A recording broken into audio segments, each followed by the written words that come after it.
సమస్య 116. కష్టాలు, అపజయాలు, ఇతరుల మాటలతో ధైర్యం కోల్పోయి తప్పుడు నిర్ణయాలతో మన విలువ మర్చిపోతున్నామా? కష్టాలు వచ్చినప్పుడు మనం ఎందుకు ధైర్యం కోల్పోతాం? 2. ఇతరుల మాటల వల్ల నిరుత్సాహం చెందుతున్నామా? 3. బాధలో తప్పుడు నిర్ణయాలు తీసుకుంటున్నామా? 4. అపజయం వచ్చినప్పుడు జీవితం అయిపోయిందని అనిపిస్తుందా? 5. మన విలువను మర్చిపోతున్నామా? 6. భయం వల్ల ముందడుగు వెయ్యలేకపోతున్నామా? 7. మనసులో నెగిటివ్ ఆలోచనలు ఎక్కువవుతున్నాయా? కుతస్త్వా కష్మలమిదం విషమే సముపస్థితం అనార్యజుష్టం అస్వర్గ్యం అకీర్తికరం అర్జున. సమస్య: కష్టాలొచ్చినప్పుడు మనం ఎందుకు ధైర్యం కోల్పోతాం? ప్రశ్న: సమస్యలొచ్చినప్పుడు నేనెందుకు బలహీనంగా ఫీలవుతున్నాను? పరిష్కారం: భావోద్వేగంతో వెంటనే నిర్ణయాలు తీసుకోకూడదు. సమస్యను శాంతంగా విశ్లేషించాలి. ఈ పరిస్థితి శాశ్వతం కాదు అని గుర్తుంచుకోవాలి. ప్రార్థన, ధ్యానం, మంచి ఆలోచనలు మనస్సుకు బలమిస్తాయి. 2. సమస్య: ఇతరుల మాటల వల్ల నిరుత్సాహం చెందుతున్నామా? ప్రశ్న: ఇతరులు నన్ను తక్కువ చేసి మాట్లాడితే నేనెందుకు విరిగిపోతున్నాను? పరిష్కారం: ఇతరుల అభిప్రాయం మన విలువను నిర్ణయించదు. మన బలాలపై దృష్టి పెట్టాలి. విమర్శల్లో ఉపయోగపడేదాన్ని తీసుకుని మిగతాను వదిలెయ్యాలి. ఆత్మవిశ్వాసాన్ని పెంచుకోవాలి. 3. సమస్య: బాధలో తప్పుడు నిర్ణయాలు తీసుకుంటున్నామా?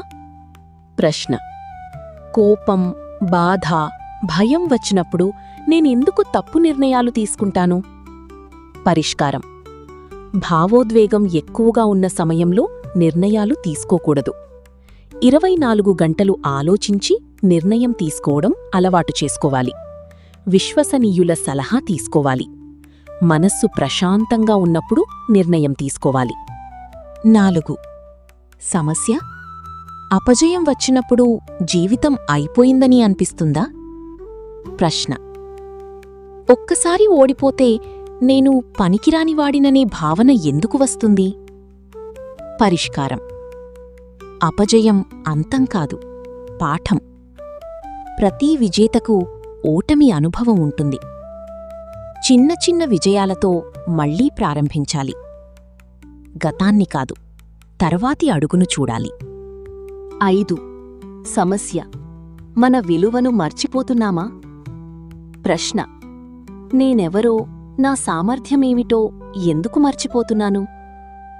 పరిష్కారం: రోజూ స్వీయ పరిశీలన చెయ్యాలి.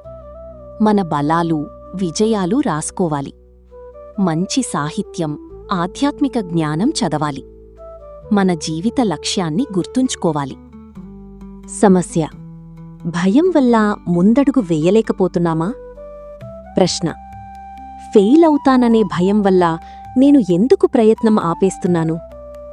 పరిష్కారం: ప్రయత్నించకపోవడమే పెద్ద ఓటమి అని గుర్తించాలి. చిన్న అడుగులతో మొదలుపెట్టాలి. ఫలితం కాకుండా ప్రయత్నంపై దృష్టి పెట్టాలి. ధైర్యమనేది భయం లేకపోవడం కాదు, భయం ఉన్నా ముందుకు వెళ్లడం. 7.